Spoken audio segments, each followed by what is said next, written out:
Teman-teman, kembali lagi bersama saya Suradi Usman Aga ini. Kali ini kita akan ngobrol dengan Fitra Hudaya, mahasiswa Al-Azhar, Kairo. Bagaimana beliau bisa mendapatkan beasiswa S1, S2 di Al-Azhar, dan bagaimana perkuliahan di Mesir, apakah ada peluang-peluang beasiswa yang lain selain dari kampus di Al-Azhar. Langsung saja kita ngobrol dengan Fitra. Assalamualaikum, Fitra. Waalaikumsalam warahmatullahi wabarakatuh, Bang. Bang Yusradi. Sehat, Bang? Alhamdulillah, ini di Kairo gimana kabarnya? Alhamdulillah sehat-sehat. Ini di London gimana, Bang Yusradi? Sehat? Alhamdulillah sehat. Ini kemarin ya, anak-anak agak pilek karena peralihan cuaca juga ya. Ini kan Oh iya. sudah mulai masuk musim semi di sini, tapi masih belum semi banget. Iya, iya, iya. Di Mesir bagaimana? Sama, Bang Yus ini lagi peralihan cuaca juga, pancaroba. Jadi memang biasa kalau sakit itu biasa kalau masa-masa peralihan cuaca seperti ini. Iya, iya. Ini eh, mohon maaf, sudah berkeluarga? Sudah, Bang, Alhamdulillah. Jadi sebelum berangkat ke Mesir itu nikah dulu, baru berangkat ke Mesir. Ya, waktu itu tahun 2016 ya. Tahun 2016 nikah. 2 bulan setelah menikah itu langsung berangkat ke Mesir. Ketika itu seperti itu ceritanya. Langsung bawa istri? Langsung bawa istri karena Qatarullah itu kebetulan istri sudah duluan. Jadi istri sudah 2 tahun di Mesir. Ya, kemudian pulang nikah, baru berangkat sama saya ke Mesir lagi gitu. Ya. Istri juga kuliah di sini atau kerja di Mesir? Kuliah, kuliah bang, kuliah. Jadi istri dulu lebih dulu kuliah ke Mesir, ya, 2 tahun, kemudian pulang ke Indonesia, nikah, baru kami berangkat ke Mesir bareng seperti itu. Di Al-Azhar juga istri kuliahnya? Di Al-Azhar bang, di Al-Azhar. Alhamdulillah di Al-Azhar sudah selesai. Jadi sekarang sudah ya di rumah lah ngurus anak-anak ya seperti itu. Alhamdulillah. Ini anak-anak berapa sekarang?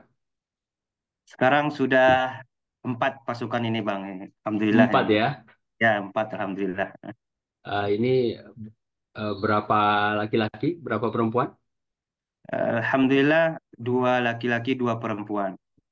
Jadi yang pertama laki, kemudian lahir kedua itu kembar. Ya, kembar laki perempuan.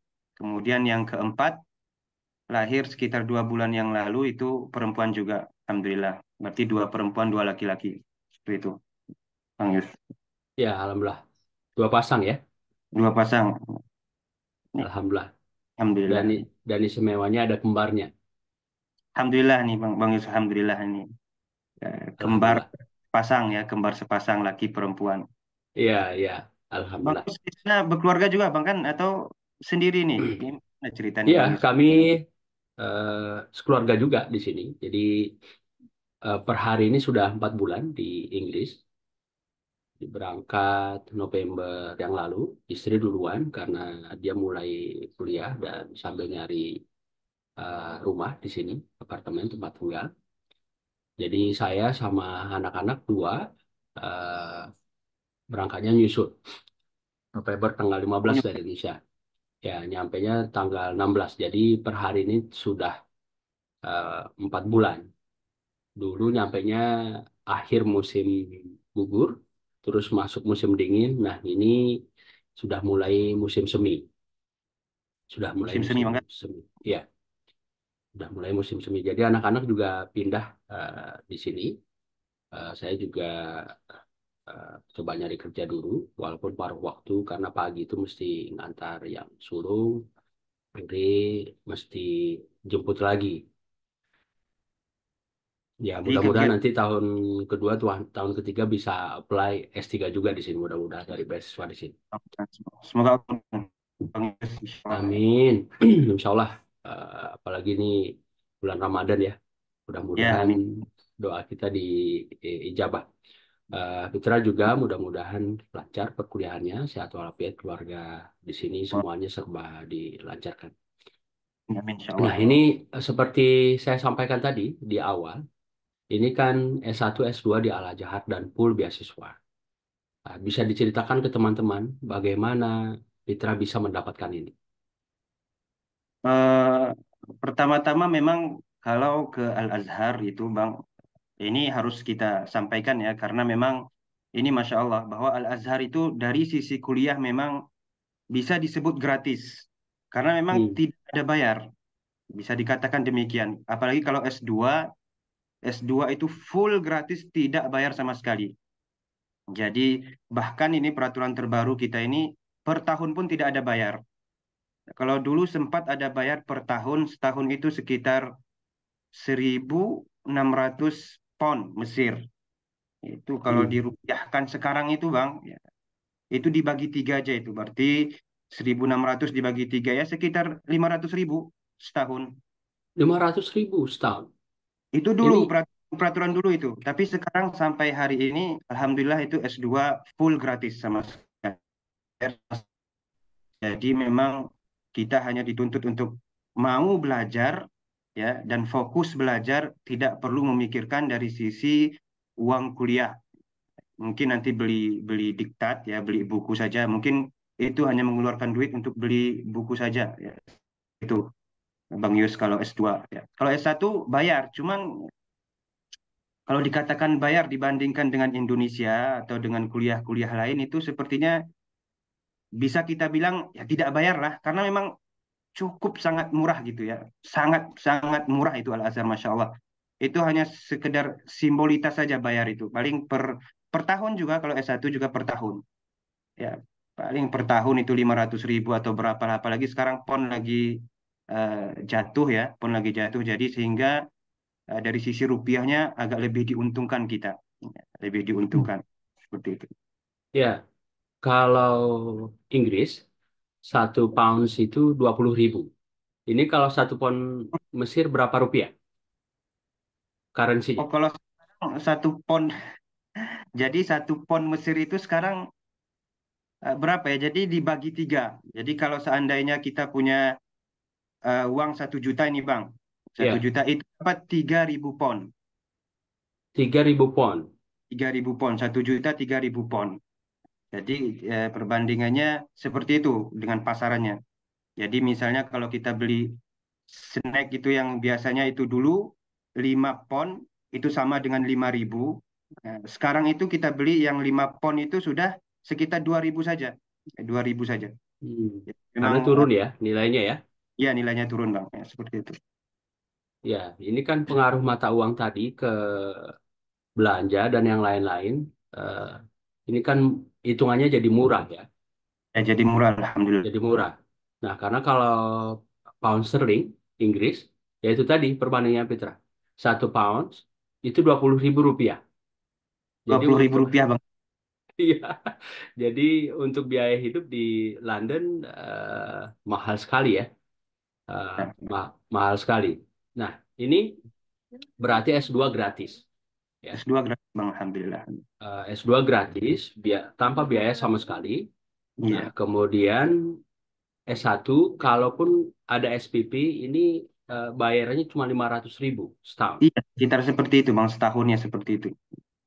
Ya, dan ya Itu ini SPP, biasa SPP dengan buku-buku udah 500.000 Bang ya kalau tahun saya dulu. Karena hmm, itu waktu tahun saya itu S1 itu setahun cuman bayar 150 pon atau 150 pon Mesir, itu berarti waktu itu sekitar 150.000.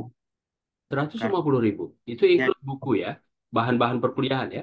itu ini Bang, apa namanya itu SPP per tahun setahun. Oke. Kemudian buku paling nanti hanya 250.000 ya seperti itu. Alhamdulillah. Ya, ya artinya cukup cukup murah ya.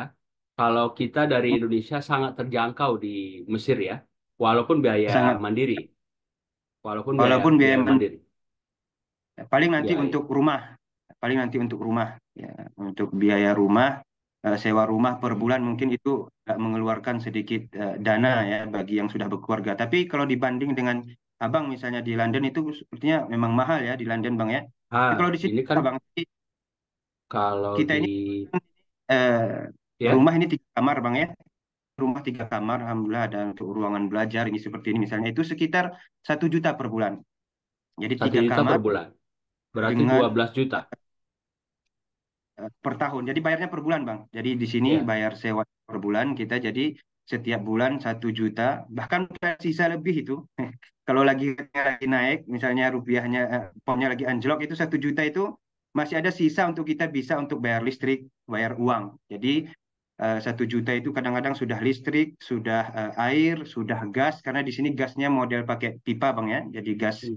gas alami, gas TBI. Jadi bukan kalau rumah kita ini bukan pakai tabung, jadi bayarnya per bulan. Jadi bayar per bulan gas, ya, itu 1 juta sudah cukup terkadang itu dengan 3 kamar seperti inilah. Ya, alhamdulillah bang, cukup murah, Ya. alhamdulillah. Jadi 1 juta. Ini kita sebelum ke bagaimana proses beasiswa tadi. Jadi ini cerita biaya hidup dulu biar ada gambaran buat teman-teman. Jadi 1 juta ini buat sewa rumah ya. I- Kemudian gas ya, listrik. Apakah sudah tercover juga di situ? Air?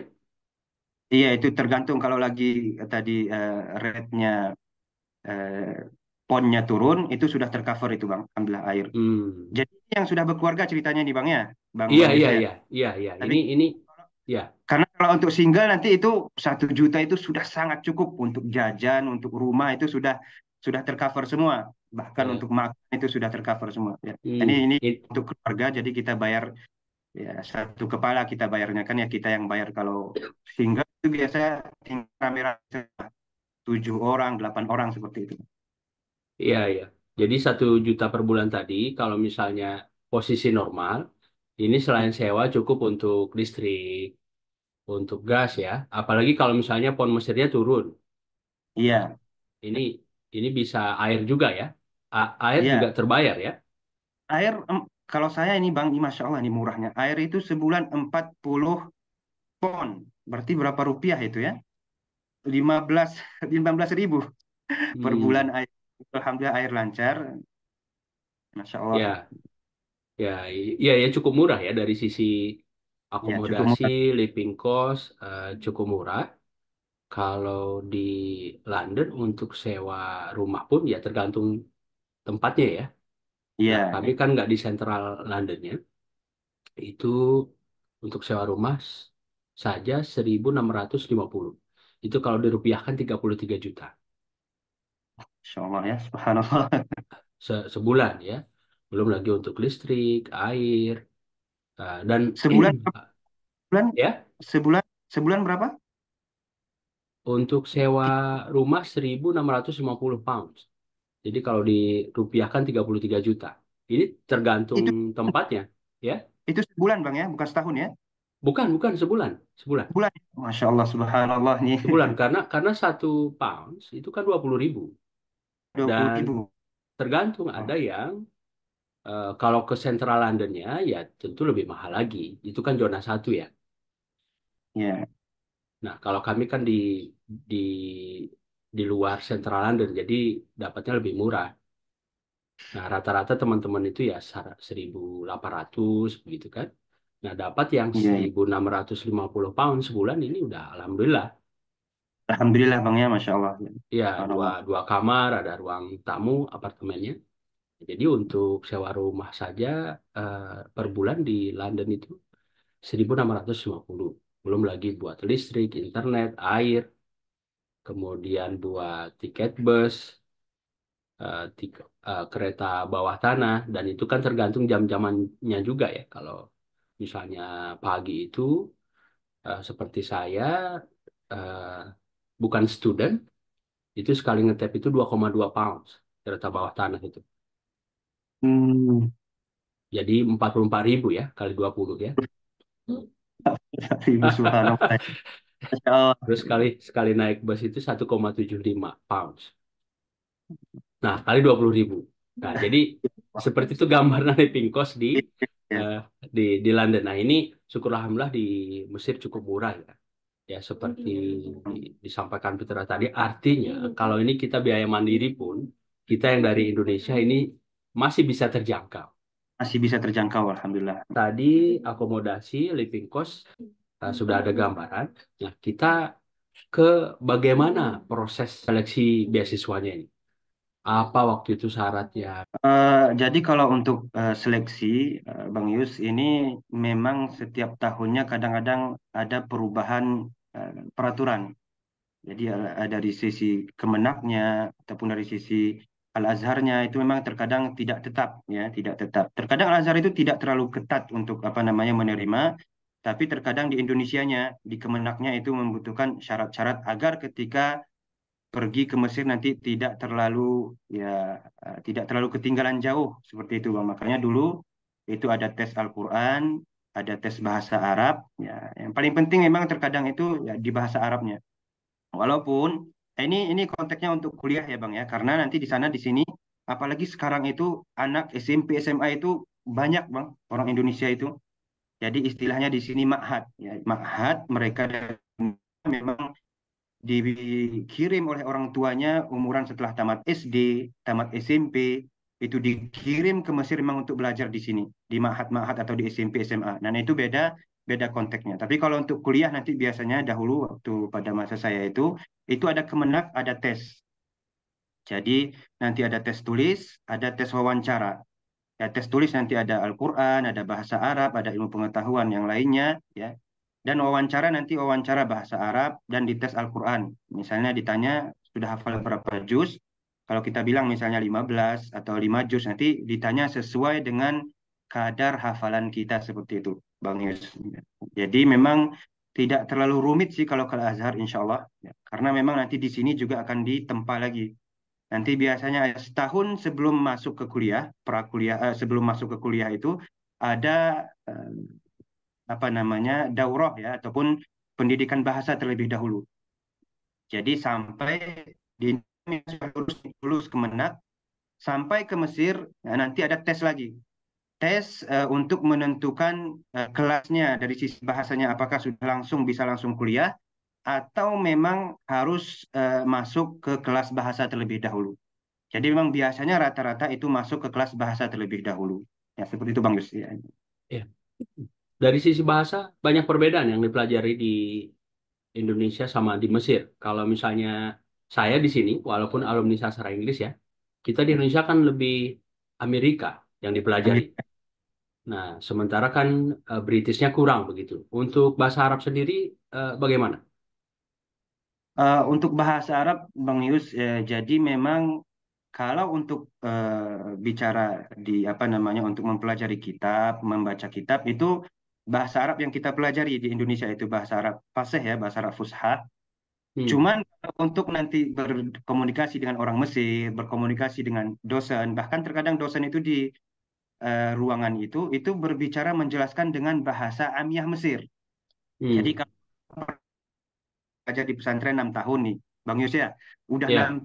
udah bacanya sudah mantap.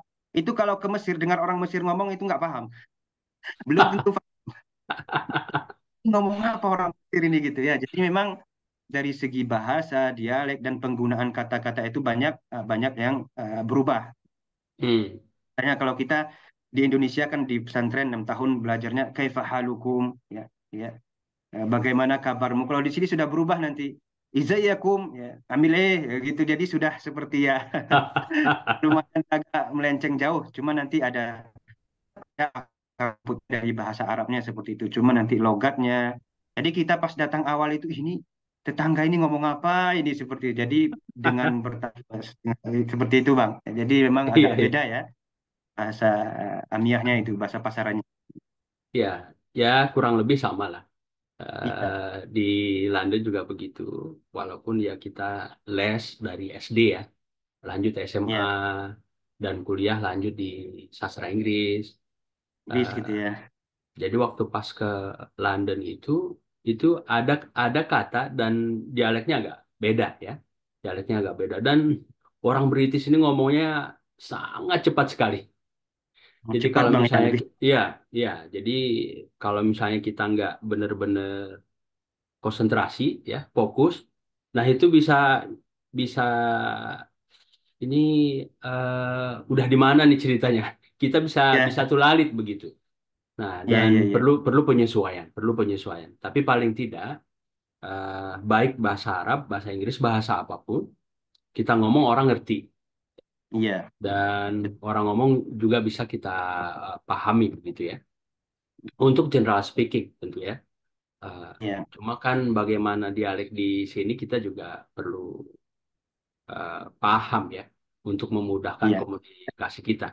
Nah, Iya, terus ya betul, makanya betul. tadi Kita setiap sehari-hari ngobrol sama tuan rumah, ngobrol sama ya. tetangga, ngobrol di bis itu kalau pakai bahasa fusha itu diketawain. Jadi kadang-kadang diketawain ini. Ini kembali ke zaman dahulu katanya seperti itu kan ya. Padahal itu bahasa yang bagus sebenarnya. Iya, iya, iya. Ya ini jadi informasi penting juga ya buat Iya, teman-teman yang mau lanjut ke Mesir dari sisi kalau misalnya targetnya ke Mesir, ya ini berusaha bagaimana dialek Mesir dipelajari. kita Nah, jalin sama Mesir. seperti misalnya ke barat ini, kalau misalnya ke Inggris ya dialek British ini, ya paling Iya, nggak iya, tahu begitu ya. Kalau misalnya ke Amerika, ke Kanada, Australia ya itu dialek lebih ke yang kita pelajari seperti di Indonesia. iya, iya. Nah, makanya tadi ada kelas bahasa ya untuk memberikan pemahaman, membekali teman-teman sebelum memulai perkuliahan di Mesir. Nah, waktu itu ada tes tulisnya nggak? Atau Ada bang, syarat nilai tertentu, nilai ada tes minimal? tulis. Ini waktu di Indonesianya bang ya? Atau Iya, iya. ada tes tulis bang. Jadi dari pihak Kemenak itu membuat tes tulis dan tes wawancara. Jadi tes tulis terlebih dahulu, Hmm. sudah itu kita jawab. Kemudian nanti setelahnya ada tes wawancara. Lagi ditanya bahasa, dari segi bahasa, kemudian hafalan Al-Quran dan yang lainnya seperti itu. Ada minimal nilai yang disyaratkan? Yang penting minimal ya jangan terlalu bawah-bawah banget ya. Jadi ya standar lah, standar ya kira-kira bisa untuk nyambung ke Al-Azhar itu Hmm. 7 ke atas ataupun itu sudah bisa insya Allah. Ya, ya artinya minimal 7 ya. Iya, minimal. Jangan sampai 6,5 ya, jangan sampai di bawah 7 lah. Ya itu nggak bisa. Jangankan Iya, untuk lanjut daftar juga nggak bisa ya, Putra ya. iya. Nah, nanti Ya, kasihan juga ketinggalan kan Bang di sini. Jadi memang penting untuk apa namanya ada standarisasi seperti itu ya. ada jatah per tahun untuk Indonesia berapa untuk S1? Itu setiap tahunnya biasanya ada perubahan. Bang. Dulu tahun-tahun saya dan tahun sebelumnya itu hanya 700. 700. Jadi Hmm. kuota hanya 700 yang per angkatan per tahun itu.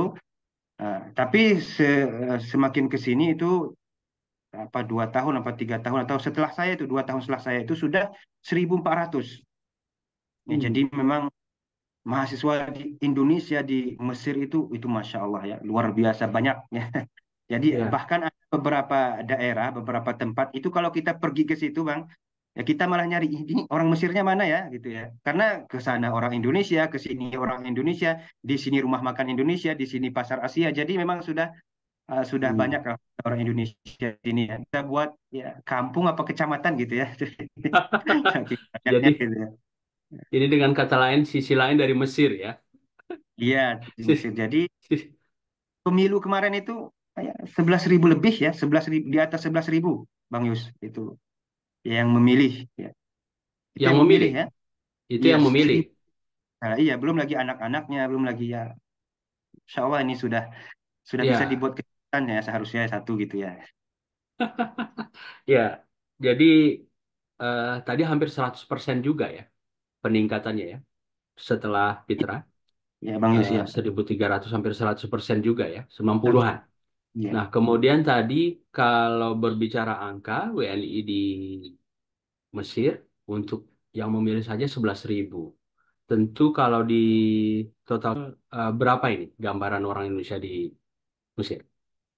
Iya, mungkin kalau yang terdaftar itu eh, Bang Yus ya, itu sekitar mungkin 15.000 ke atas ada itu ya. Oke. Ada 15.000 ke atas ada ya. Insya Allah ada itu seperti itu. Hmm, ya katakanlah 15 ke 20 ya. Ya seperti Bisa itulah. ya. Bisa, bisa. Karena memang banyak. Belum lagi TKW-nya, belum lagi Hmm, anaknya ya. Apalagi belum lagi atau per tahun itu banyaknya, semakin banyak yang datang ke sini. Seperti itu. oke. Ya, atau bisa jadi di angka 20-an ribu ya. Karena kalau misalnya 11 kali 2 saja 22 ribu ya. Tadi kan ini untuk pelajar, mahasiswa, yang maha tadi, belum yang berkeluarga ya. Ya, ya begitu. Dan bisa jadi ada yang nggak terdaftar juga ya di KBRI. Jadi, belum mendaftarkan ke KBRI bisa Iya, jadi belum, seperti itu. belum ya. Yang penting legal, jangan sampai ilegal. Nah, ini Iya, kalau jangan sampai ilegal kan repot ini, di deportasi ya. bahaya. Iya, iya. Jadi ini saking ramenya, yaitu tadi gambarnya ya. Jadi eh, kemana-mana banyak orang Indonesia lah, alhamdulillah. Dan Mesir di mata orang Indonesia gimana? Orang Mesir. Nah, terutama di mata veteran. Ya, jadi ya namanya manusia ya Bang Yus ya. Di mana-mana biasanya ya sunatullahnya gitu ya. Ada yang baik, ada yang ya Ya, namanya ya. apalagi Mesir ya, dengan negeri dengan penuh sejarah dari zaman dahulu bahkan sebelum datang Nabi Muhammad SAW itu sudah memiliki sejarah yang panjang Mesir ini. Jadi ada Nabi Musa, ada Fir'aunnya. Jadi seperti itu Bang, nurun. Hmm, Mau cari orang seperti Musa ada, maksudnya bukan seperti plek ya, tentu iya. yang mengikuti Nabi Musa maksudnya. Dan yang mengikuti Fir'aun juga ya banyak. Jadi seperti itu. Iya, iya. Oke. Watak orang Mesir ini memang keras, Bang Yus. Jadi kita awal-awal datang ke Mesir itu kaget ya.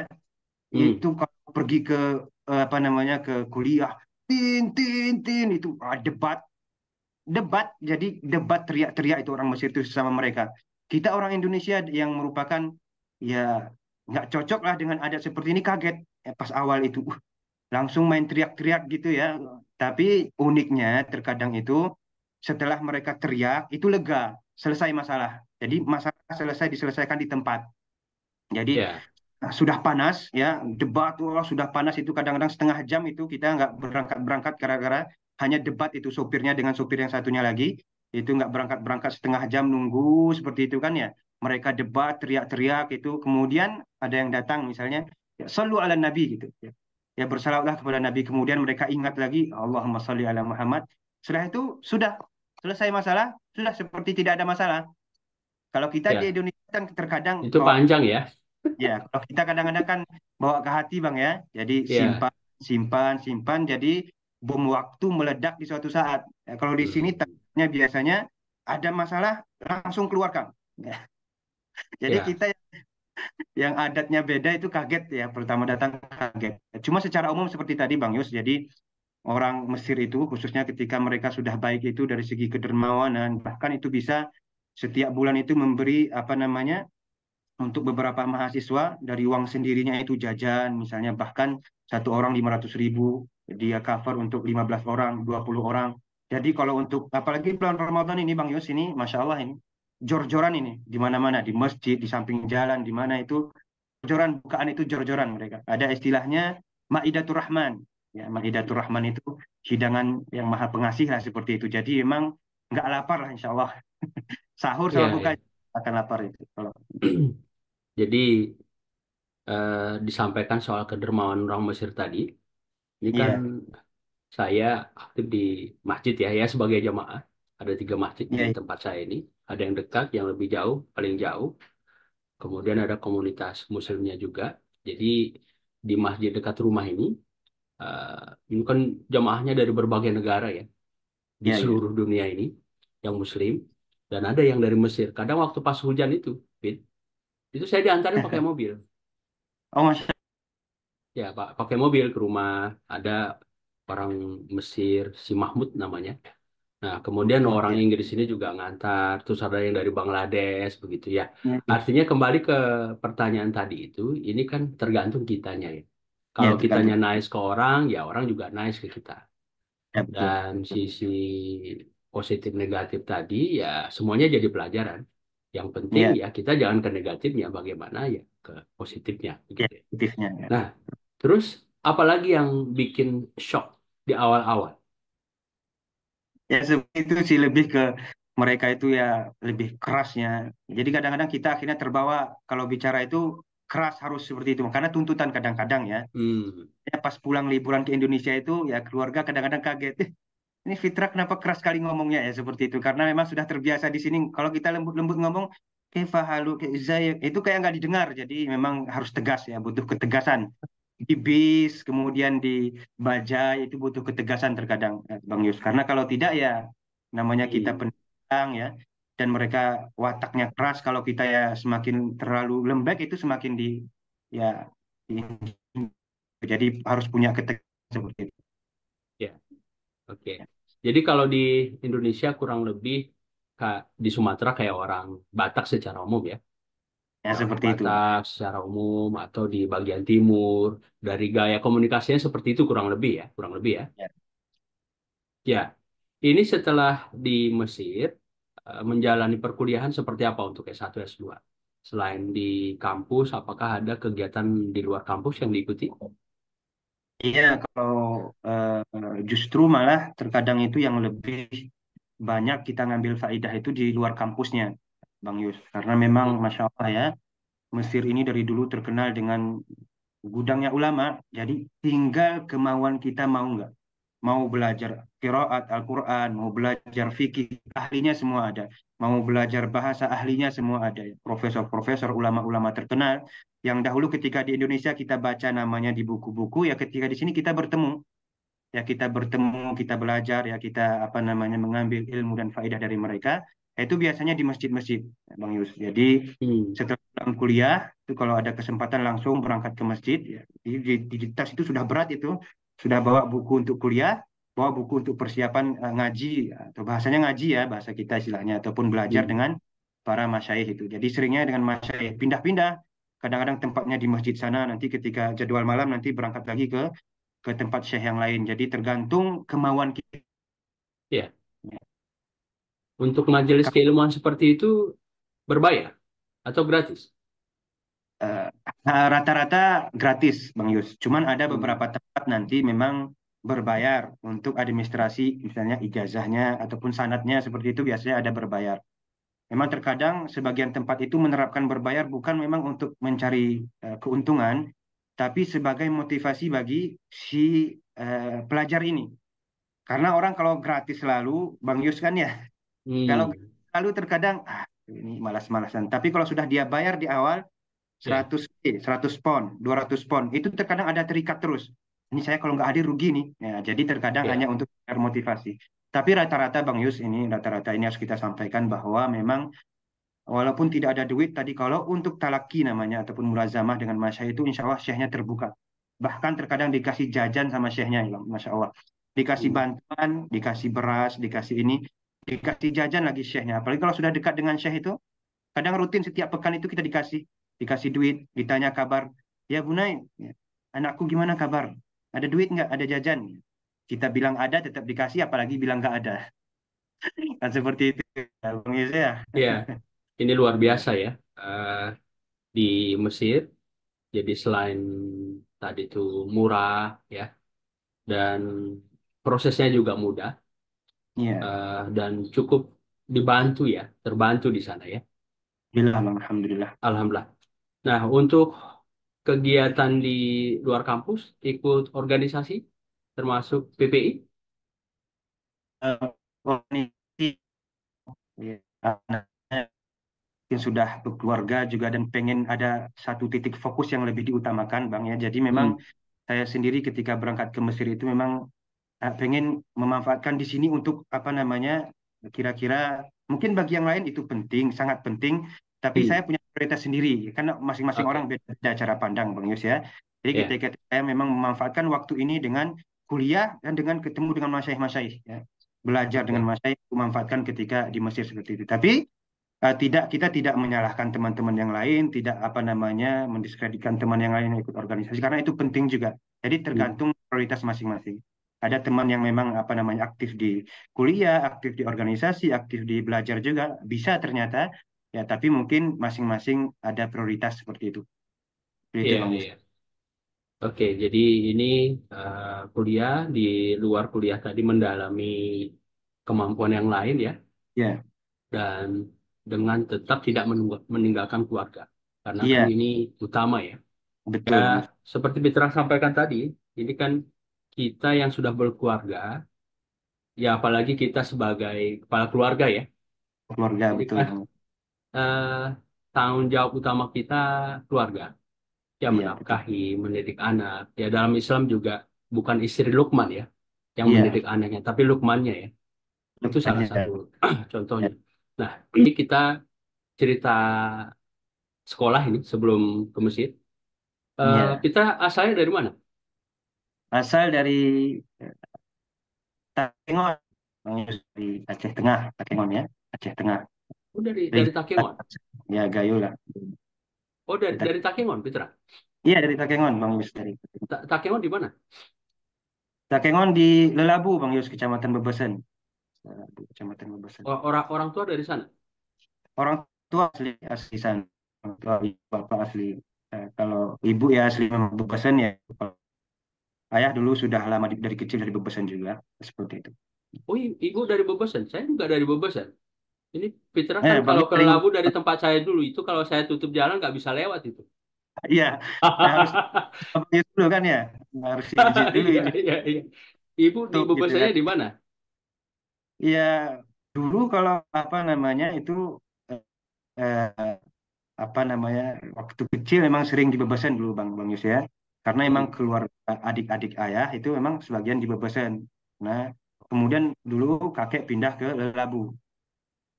Maksudnya Oh, karena namanya ya ya ini pindah ke alhamdulillah ya. Melalui udara ini kita bisa silaturahim lagi. Nah, ternyata dari kampung yang sama. yang Alhamdulillah. sama. Bang Yus Ya, bebasan, alhamdulillah. Bang Yus di Iya, saya di Bobosan. Jadi di Bobosan itu di ujung saya, ujung Bobulon. Ujung Bebulon. Ya, Bebulon itu nama nenek, nama datu ya, datu. Jadi di atas nenek itu ada datu itu kita dari memang Bebulon ya, guru Bebulon kata orang dulu. Sama namanya sama seperti itu, Bebesan itu. Kalau ibu di Bobulon juga, di Bobosan, di ujung. Kalau itu enggak, Ibu Siti Ralik ya. Nama Siti Ralik kata orang dulu kenal Siti Ralik gitu ya. Itu Datu di Bobosannya di mana? Di ujungnya juga kah setempat sama itu saya? kurang tepatnya ya Bang Yus karena memang Oke. saya sendiri Bang Yus dari kecil sudah di Lelabu, tamat SD Hmm. langsung berangkat ke Banda Aceh. Jadi memang butuh harus menelusuri lagi ini Iya, sejarah asli iya, iya. itu Bang Ya Yus. Saya artinya ya orang tua dari ya dasarnya dari Bobosan tadi ya. Oke iya, ya ternyata ternyata sekampung alhamdulillah. Nah jadi ini iya. tadi sebelum ke Banda Aceh SD-nya di mana? Di Ya, Lelabu. Lelabu ada SD Kercing dulu namanya Bang Yus kalau masih kalau tahu Bang Yus waktu di Iya. SD Kercing sekarang SD 11 kalau tidak salah Bang Yus SD 11 ya. Dulu SD Iya. itu sekitar ya jalan kaki dulu dari rumah itu sekitar beda kampung kan. Sekarang sudah beda kampung. Dulu Lelabu satu sama, sekarang sudah Hmm. Burbiah sama Lelabu. Kita di Burbiahnya sekarang. Oke, jadi dari Burbiah jalan ke Lelabu ke SD Sedikit tadi. ya.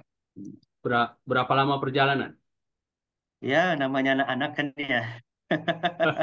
Tapi kalau kita hitung sekarang itu lumayan sih Bang ya, sekitar 15 atau 20 menit atau Ya, 30 menit lah kalau jalan. iya ya kan kita orang Indonesia jalannya pelan ya.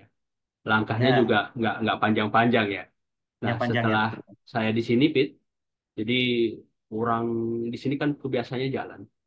Ya, Sebetulnya kita juga dari orang tua kita ke atas itu kan kebiasaan jalan dan itu sehat, bagus ya. ya Nah, cuma betul. bedanya orang ini langkahnya panjang-panjang. Ya, Nah, langkahnya panjang dan cepat. cepat Dan ya. alhamdulillah saya 4 bulan ini sudah mulai menyesuaikan dengan langkah orang sini kalau jalan. Sudah latihan ini, sudah terbiasa. Iya, jadi saya hitung 80-an, 70-80-an senti Oh, Masya Allah. dengan setinggi saya 165 dan saya belum mengimbangi kecepatannya saja. Jadi kalau misalnya sama-sama jalan nih dengan setinggi saya 100 meter itu masih sama, tapi 100 meter kedua itu saya udah ketinggalan. Iya, Karena mereka cepat sekali, cepat sekali. Jadi jalan cepat ya, bahkan seperti setengah lari gitu. Apalagi yang tinggi-tinggi itu udah kalah. iya, Dan salah satu positifnya yang saya lihat, jadi di sini, Pit, umur 70-an itu orang masih sehat-sehat, bahkan 100-an itu. iya masih Masih sehat. sehat-sehat, dan kemana-mana jalan. Masya Allah. Untuk jarak ini ya, kalau jarak jauh ya tentu naik bus, naik kereta. Maksudnya dari rumah misalnya ke High Street. Iya, iya. Nah, jadi total-total seperti saya di sini 4 bulan, sehari itu bisa 1 sampai 2 jam jalan. Dan ini sehat. Eh, Masya Allah. Ya. Belum lagi Hmm. naik turun tangga, karena ke jemaah ke masjid saja berapa kali, belum lagi ngantar gitu kan, buang sampah. Itu total-total sejam 2 jam jalan. Dan ini sehat betulnya. Ini penting buat buat teman-teman yang menonton podcast ini. Oh ya, Bang Yus. Ya, Kan di sana jarang ya, Bang Yus. Ya. Itu berarti jauh ya dari rumah ke masjid ya? eh, alhamdulillah kami dapat tempat tinggal yang dekat dengan masjid. Jadi Oh, alhamdulillah. eh, kami tinggalnya di Sutton. Jadi kalau pusat Sutton ini ya di tempat kami ini, yang kemana-mana dekat. Ke stasiun kereta, ke pusat perbelanjaan, begitu ya. Ke bank, ke kantor pos. Jadi eh, masjid terdekat dengan tempat tinggal kami ini, kalau kita orang Indonesia, kurang lebih 7 menit jalannya. Ya, Ya, pelan gitu ya. Pelan. Dengan langkah 50-60. ya, Nah, ya. kalau di sini dengan eh, setinggi saya, seperti saya katakan 165 tinggi saya, itu 70-80-an. Langkahnya Oke. itu panjangnya. Jadi kalau saya jalan dari rumah sekarang, kalau tadi Indonesia 7 menit, itu 3 sampai 5 menit sekarang ke masjid itu. Ada yang Oh, lebih jauh 15 menit, ada yang paling jauh itu kalau jalan kaki itu 30 sampai 40 menit. Itu hmm, di Car Shelter, di Car Shelter Road yang terdekat. Yang lebih jauh itu di Oak Hill, ada yang hmm. paling jauh itu di Ruskin. Ruskin itu sebelum Taman Car Shelter itu tamannya itu luas sekali, 110 hektar, 110 hektar.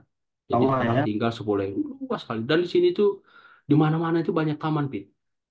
Oh, Banyak taman, pohonnya banyak. hmm. Ini sambil podcast ini kita dengar kicauan burung nih di mana-mana. Masya Dan Allah ya. nggak bisa itu sembarang ketapel, pakai Oh, tembak itu nggak bisa, nggak bisa, berarti nggak bisa kayak kita di Takengon dulu, Bang ya. Maksudnya setiap pagi ada burung, pulang sekolah langsung ke tapel gitu nggak ya. bisa, nggak bisa. Bisa. Atau Hmm. kalau Fitra dulu ngalamin neritit ya, saya waktu kecil kan neritit dulu ya, eh Iya. neritit jadi nangkap burung begitu, diperangkapin pakai lem Ya, gitu. ya, Nah, itu. jadi waktu pas di sini teringat pengalaman waktu pas di Takengon ya. Dulu kita Ya. waktu kecil gitu ya di sawah. Nah, ada perasaan menyesal juga terus terang. Iya. Ada. Nah, ini mereka ini benar-benar walaupun ya bukan negara yang mayoritas Islam atau Iya. seperti kita di Aceh yang syariat Islam. Tapi Islam itu betul-betul diterapkan di sini dalam tanda kutip ya. Oh, Masya Mereka Allah. bersih, tertib, Hmm. teratur, menghargai waktu, begitu ya. Ya Iya, iya. ngomong juga sekedar. Nah, jadi eh, ya walaupun seperti tadi sisi positif negatif itu tetap ada ya. Yang penting kita yang negatifnya itu jangan diikuti, sekedar tahu dan cukup jadi pelajaran, gitu ya. Ya, betul. Betul, Bang Yus. Nah, jadi tamat SD ke Banda Aceh. Ya, tamat SD SD masuk masuk pesantren. Pesantren apa di Banda Al- Aceh? Almanar jadi di ujungnya Banda Aceh, di ujungnya Uli Karing itu. Mhm. Ke Jalan Belang Bintang Bandara, itu nanti ada nama pesantrennya Almanar, pesantren modern Almanar gitu. Nah, sekarang sudah banyak sih orang dari Takengon, Bang, sudah banyak di Takengon, di luar sudah mulai banyak ke masuk pesantren Almanar. Jadi Itu masuk SMP pesantren SMA ya, di sana 6 tahun berarti ya. saya 6 tahun dulu, habis SD kecil-kecil masih ya. Kalau bahasa orang sekarang masih imut-imutnya, Bang Yus ya, Ya, masih dikirim culun-culun ya. ya, masih culun-culunnya dikirim belajar ya. Ya itu masih I- teringat hari ini karena memang itu momen-momen sakral ya Bang Yus ya. Jadi Hmm, memang ingat betapa hangatnya tangan ibu, hangatnya tangan ayah ya ketika salaman, ketika mau habis diantar ke pesantren itu ya. Walaupun mungkin nangisnya nggak langsung ditunjukin, ya ya, masuk waktu mandi, pas pulang pasti ya. ya masuk kamar mandi dulu, ya baru di kamar mandi puasin nangis itu kan ya. Jadi hangatnya ke tangan ibu, hangatnya tangan almarhum ayah rahimahullah itu masih terasa sampai sekarang itu Bang Yus kalau teringat betapa awal masuk pesantren dulu, Masya Allah ini apa namanya masih terus kadang-kadang terharu gitu kan ya. Hmm. Begitulah perjuangan orang tua, jasa orang. Seperti itu.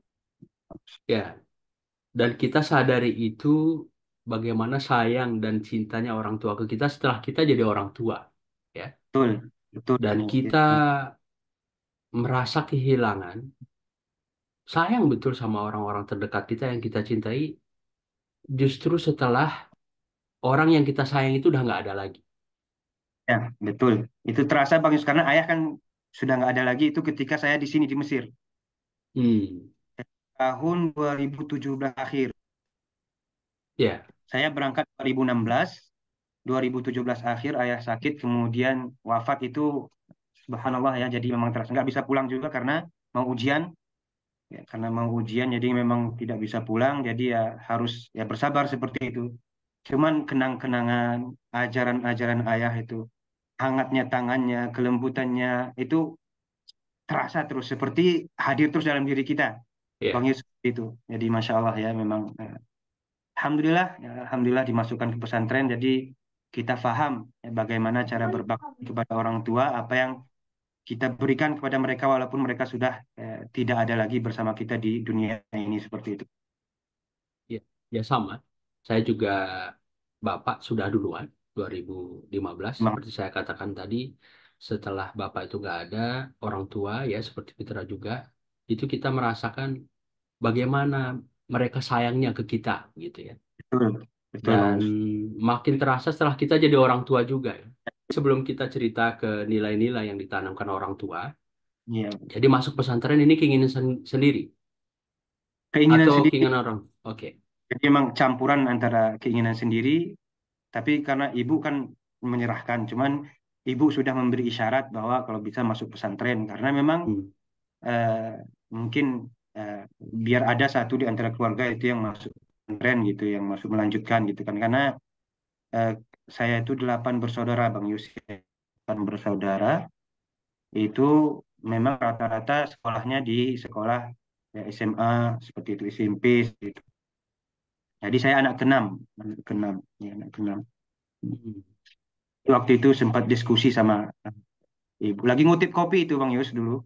Hmm. SD kita dulu kecil kan lagi ngutip kopi, cerita-cerita sama mama gitu kan ya lagi ngutip kopi. Gimana lanjutnya kemana ini? Kan langsung spontan saja masuk pesantren, masuk pesantren. Kemanapun masuk pesantren. Ya karena memang di Banda Aceh adik-adik ibu banyak di sana, ada keluarga juga di sana. Nah, kemudian cerita-cerita akhirnya masuklah ke modern Almanar seperti itu. Ya, ketika itu masih baru-baru ya. Ya. Ya, berarti di antara 8 bersaudara Fitra yang menempuh jalur agama ya, selebihnya umum ya, Ada jalur agama juga, cuman tidak di pesantren. pesantren. Oke, jadi waktu pas pesantren dulu gimana nih belajar di pesantren, terus kegiatan di luar, belajar itu seperti apa? Baik, Bang Yus, itu pesantrennya pesantren modern, Bang Yus ya. Jadi memang Hmm.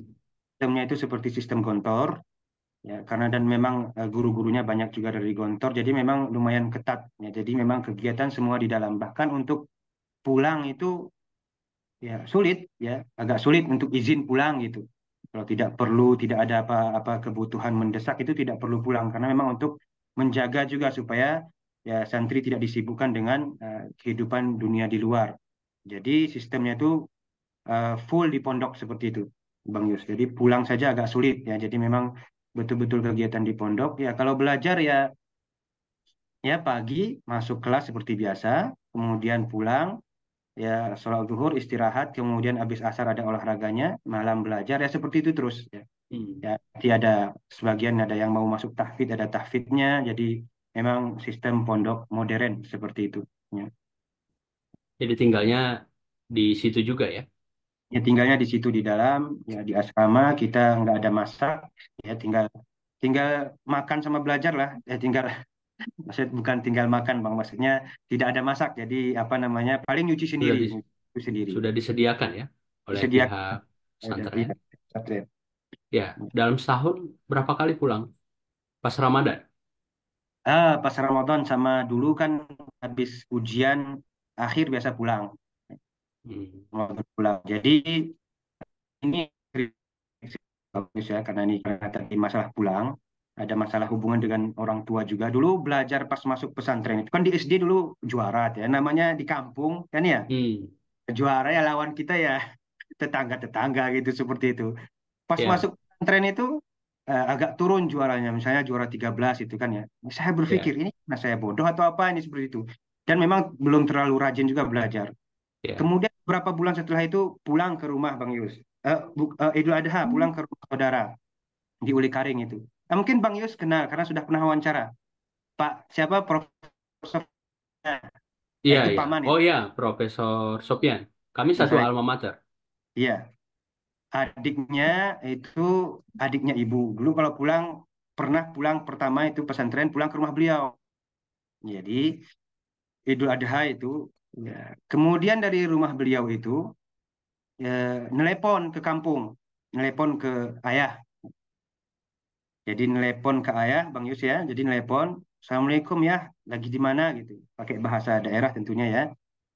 Ya, kemudian dijawab ketika itu dijawab oleh ayah, ini lagi di luar ini, lagi di luar kata ya. Kan lagi di luar maksudnya ya lagi di luar rumah. Ya, lagi di luar itu saya teringat Bang Yus itu siang-siang. Siang-siang ya cuaca agak panas ya. Ketika itu apa namanya? Cuaca agak panas, kemudian saya telepon ayah, lagi di mana ya? Gitu. Ini lagi di luar ini. Tanya kan ya lagi ngapain? Ya lagi ngapain di luar gitu. Ketika itu ada satu kata-kata ini Bang Yus ya yang sampai sekarang itu membekas di hati gitu kata-katanya. Ketika itu saya tanya sama ayah, lagi ngapain di luar? Ayah jawab, ini lagi apa namanya kirim ambil uang di bank untuk kirim bayar SPP pesantren. Katanya seperti langsung masuk ke hati itu. Wah, panas-panas seperti ini, ayah keluar ambil duit ini kalau nggak belajar di pesantren habis ini. Bagaimana nanti kehidupan sayang kali ayah gitu. Langsung nah, setelah itu menjadi motivasi, Bang Yus ya. Jadi menjadi motivasi yang kemudian akhirnya ketika setelah kembali ke pesantren, nah itu saya terus apa namanya sering mengingat kejadian itu. Ini ayah panas-panas ngambil duit untuk bayar SPP, akhirnya kemudian terus belajar belajar alhamdulillah ya naik ranking naik naik terus alhamdulillah sampai ketika wisuda itu terakhir ketika setelah 6 tahun itu alhamdulillah yang pertama gitu kamlot ya di pesantren Al-Manar dulu seperti itu. Jadi ketika wisuda pertama alhamdulillah Bang Yos ya itu memang salah satu sebabnya itu tadi yang motivasi bagaimana mengingat kerja keras seorang ayah ya panas-panas ngambil duit untuk bayar SPP itu kalau kita tidur-tidur anak apa namanya itu kan seperti itu Bang Yes ya. Kalau kita kemudian tidur-tidur kemudian malas-malasan itu kita kan tentu bukan anak disebut anak yang berbakti kepada orang tua. Mungkin itu salah satu kisah Bang Yus ya. Karena kalau Idul Adha itu nggak pulang ke Takengon dulu Bang Yus, karena cuma Hmm, sepekan liburnya. Ya, jadi pulangnya ke rumah saudara yang ada di sekitar pesantren seperti itu di Banda Aceh. ya. Jadi saya sama Profesor Sopian itu satu alma mater. Kami Oh, alumni SMA 1 Takengon. iya. Beliau alumni ke-17, tamat tahun 1977. Saya Iya. alumni ke-42, tamat 2002. Dan ini alumninya ada sekitar 13.000, 14.000 kurang lebih. Banyak ya Dari Bang tahun ya. 57. Karena itu kan satu dari 50 sekolah tertua di Indonesia, SMA Iya, 1 itu. Dari situ tadi ya motivasinya untuk belajar lebih giat lagi ya. dikit lagi Bang Yusuf. Eh, ya jadi anak yang tahu diri begitu. Iya, tahu Melihat di. orang orang tua begitu apalagi kita yang dari Gayo ya mayoritas orang tua kita kan petani ya. Iya, Ya, sama seperti saya juga Bapak Ibu petani itu yang membuat belajar lebih rajin gitu ya, bagaimana bisa berprestasi lebih dibandingkan yang lain. Nah ini eh, Fitra Bapak petani juga Bapak Ibu. kalau Bapak dulu eh, itu di Dinas Pertanian Bang Yus, memang apa namanya Hmm, di kantor ya. Dulu kan masih eh, waktu masih masa-masa ayah itu masih jarang orang mau jadi PNS ya. Lebih baik nanam kopi karena memang gaji PNS dulu sedikit ya awal dulu. Jadi ayah itu di Dinas Pertanian, nah, ibu di rumah tangga seperti itu Bang Yus. ya. Tapi punya kebun ya. Tapi tetap ya namanya biasa Ya, kan Nah, seperti itu. Kalau hari Ahad itu pasti ke kebun, ayah ke kebun sama kita. Dan ayah memang rajin ke kebun ya, memang rajin ke kebun juga, memang kopi dan seterusnya. Itu Ya, sampai ini Bang Yus, ini sedikit cerita Bang Yus ya juga. Karena ini saya agak terharu ketika berbicara masalah ayah tadi. Ini teringat masalah kebun tadi Bang Yus ini. Jadi ketika hari Ahad itu sampai sekarang juga ada yang masih teringat saya Bang Yus itu. Kehangatan waktu itu masih kecil, pergi ke kebun di Burbiah. Burbiah itu kan naik ya. Dulu belum ada jalan naik motor, jadi jalan kaki dulu. Ya, jalan kaki melalui nanjak, jalan kecil, jalannya tanah. Itu pas pulangnya, saya ingat itu digendong ayah. Ayah bawa kayu bakar banyak, pohon jeruk yang sudah kering. Sambil hujan-hujan saya di belakang itu digendong, petir, suara petir itu, dan saya masih terasa yang saya terasa apa? Hangatnya itu, Bang Yus ini. Sampai hari ini terasa itu hangatnya pelukan ayah, hangatnya di belakang ayah, hangatnya bahwa kita itu memang merasa dilindungi oleh ayah. Jadi memang, Masya Allah, seperti kata Bang Yus tadi lah, sekarang baru semakin kita terasa gitu ketika mereka telah tiada seperti itu Bang Yus. Ini sedikit ya saya tambahkan Bang Yus ini. Afwan ini. Ya, ya. Dan walaupun orang tua sudah tidak ada, ya, jadi kitalah penerusnya. Jadi ya begitu. kita sebagai penerus ya, ya seolah orang tua itu masih ada begitu. Dan meneruskan nilai-nilainya ya mudah-mudahan jadi amal jariah mereka ya. Nah, ini 8 bersaudara, ini eh, tentu luar biasa orang tua mau mendidik Fitra dan eh, saudara Fitra. Apa nilai-nilai yang ditanamkan orang tua, Bapak Ibu ini? Dari kecil Bang Yus kita itu memang sering di salah satu yang paling sering ditanamkan orang tua itu adalah tentu ya karena kita memang di Aceh ataupun di Gayo gitu memang sudah melekat pasti pesan orang tua ngaji dan sholat jangan tinggal kan itu seperti itu Bang Yus ya. Saya rasa Bang Yus juga sama seperti itu dulu kan ya. Ya Iya, ngaji ya, sama. Ya, agama itu cukup ya, iya ditekankan. dipesankan itu juga apa namanya selalu dalam tanda petik merendah ya rendah hati. Saya kemanapun kita pergi jangan tinggi, jangan menunjukkan bahwa kita itu, oh kita ini pintar loh, kita ini hebat loh, ya jalan saja. Ya apa istilahnya dulu ketika sebelum masuk pesantren juga ayah itu sering seperti itu Bang Yus. Jadi sebelum berangkat ke pesantren dulu pernah di Jakarta juga. Ya setelah di Almanar dulu sebelum ke Mesir saya di Jakarta dulu 3 tahun dulu. Ya, di Bekasi tepatnya itu sebelum berangkat kemana, sebelum menuntut ilmu itu ayah itu pasti dudukkan dulu, panggil. Jadi ngobrol empat mata, istilahnya seperti itu Bang Yus. Jadi ngobrol empat mata, karena ini waktu yang sangat bagus ya untuk menyampaikan pesan, ya. Jadi untuk menyampaikan pesan ketika apa namanya, menyampaikan pesan ketika lagi berdua. Ya, jadi ayah itu manggil, duduk, kemudian menyampaikan nasihat-nasihatnya. Ya, di antara sering yang disampaikan nasihat ayah seperti itu ketika mau berangkat menuntut ilmu, itu sering menyampaikan bahwa tahu diri ya kita itu tahu diri ya kita itu tahu diri tahu asal dari mana tahu keadaan kita bagaimana tahu dan siapa kita harus tahu diri terlebih dahulu ya tahu diri kemudian menyampaikan ya itu tadi sering nasihat ayah ketika sebelum pergi ke Jakarta juga dulu sebelum ke Mesir ya kita berada di negeri orang ya kita berada di kota orang maka hormati ya, orang yang ada di sana ya, tidak perlu kita menampakkan kita ini hebat ya kita ini memiliki ini, kita ini memiliki itu. Ya jalan seperti orang biasa saja. Ya, sebagaimana ya orang lain tidak perlu menampakkan bahwa kita ini pintar dan seterusnya. Ya seperti itu. Itu nasihat yang sering disampaikan dan pelajaran yang ditanamkan oleh ayah ya sejak dulu dan ibu. Ya, bahkan kita kalau ngaji Al-Quran dulu belajarnya sama ayah terlebih dahulu ya, nah, Bang Yus. Jadi setiap sore itu biasa Bang Yus ya, habis maghrib kita itu langsung ngaji sama ayah seperti itu. Cuman yang namanya kita anak kecil, Bang Yus, jadi hal yang paling kita suka dulu libur. Ya, ini libur paling suka dulu ini.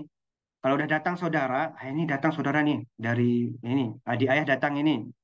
Itu kalau sudah datang saudara, ya, itu sudah gembira itu, ya karena kalau datang saudara habis maghrib, otomatis tidak ada ngaji habis maghrib. Ya, jadi kalau sudah tidak ada ngaji habis maghrib, ya ini kita senang-senang itu loncat-loncat. Ya, padahal kalau kita mengerti ya, seharusnya ya libur itu malah rugi. Ya seharusnya sekarang kita baru mengerti. Oh, ternyata yang namanya anak kecil itu pandangannya selalu hanya main-main dan ingin. Tapi orang tua kan tahu mana yang terbaik untuk anaknya. Makanya didikan ayah termasuk didikan yang tegas dulu di rumah. Nah, Bang Yus seperti itu. Ya. Ya, ini luar biasa ya. Dan yang namanya anak-anak ya, Fit, ya, memang seperti itu ya. Iya, main, dan bedanya kita sama orang tua waktu itu orang tua lebih duluan. Nah, iya, kita pun setelah jadi orang tua pingin ya jangan sampai kekurangan kita iya, ya betul. terulang ke anak-anak kita gitu. Walaupun ya butuh waktu menyesuaikan gitu karena memang perkembangan mereka seperti itu. Nah, ini Betul. luar biasa sebagai closing ini, Pit, pesan buat teman-teman yang Iya, menonton podcast kita ini. betul. Pesannya eh, Bang Yus ya, bahwa kita memang tidak bisa memilih dari keluarga mana kita dilahirkan. Ya. Kita tidak bisa memilih dari rahim ibu mana kita dilahirkan. Dan kita tidak bisa memilih dari suku mana kita dilahirkan. Ya, ada yang dilahirkan dari suku yang, dari apa namanya, afwan, keluarga yang mulia, ataupun keluarga yang biasa saja, dan ada yang dilahirkan dari keluarga darah biru misalnya ataupun darah merah biasa ya, tapi Allah Subhanahu wa taala memberikan kita kesempatan dan memberikan kita pilihan untuk menjadi orang mulia dengan ilmu. Ya, jadi apapun profesi kita, apapun profesi orang tua kita, bahwa kita di depan ini punya kesempatan untuk menjadi orang, ya, dalam tanda petik untuk menjadi orang hebat, menjadi orang-orang memang memiliki kedudukan di sisi Allah Subhanahu wa taala. Mungkin itu pesan pentingnya Bang Yos ya, bahwa dari apapun orang tua kita, dari manapun asal kita, selama kita ada keinginan, ada kemauan, maka pintu selalu terbuka seperti itu. Nah, mungkin itu saja Bang Yus. Ya, jadi ya, apa namanya, pesannya bahwa adik-adik yang mau kuliah ke Mesir ini pintu terbuka. Yang penting ada kemauan. Ya, mungkin biaya berangkat di awal saja. Kalau sudah di sini banyak cabang beasiswa banyak. Ya, mau ngambil di sini, mau ngambil di sini, insya Allah akan ada jalan. Tinggal nanti ada kemauan lanjut apa namanya S1. Kalau ada kesempatan terus lanjut S2, apalagi gratis ya. Ya, kalau mau lanjut terus sampai sampai jenjang pendidikan yang lebih tinggi seperti itu. Mungkin itu Bang Yus bisa saya sampaikan. Oke, baik. Terima kasih banyak nih, Putra, Iya sudah Bang. Ya, Bang. berkenan berbagi cerita, pengalaman, dan meluangkan waktu di tengah kesibukan di Mesir. Doa terbaik buat Putra dan keluarga. Mudah-mudahan lancar kuliahnya, sehat walafiat ya, dan dilancarkan sampai kembali ke Indonesia. Amin amin ya Amin. Rob. Ya, Syukron. Ya, terima kasih Bang Yus ya sudah diajak podcast ini ya, sudah diajak untuk mengutarakan ya, apa yang terjadi. sama-sama. Iya. Mudah-mudahan ini bisa bermanfaat buat penonton podcast kita, bisa menginspirasi dan yang tidak kalah penting, bisa membantu mereka untuk membukakan jalan, Iya, ya, iya, insya Allah. terutama ke Mesir karena bahasan kita ke Mesir kali ini ke Al-Azhar. Baik, Iya, sekali lagi terima kasih, Pit. iya, Bang Ya, Yus. ya, salam buat keluarga, sukses ya, Insya Allah. Amin. Amin. Assalamualaikum. Waalaikumsalam warahmatullahi wabarakatuh.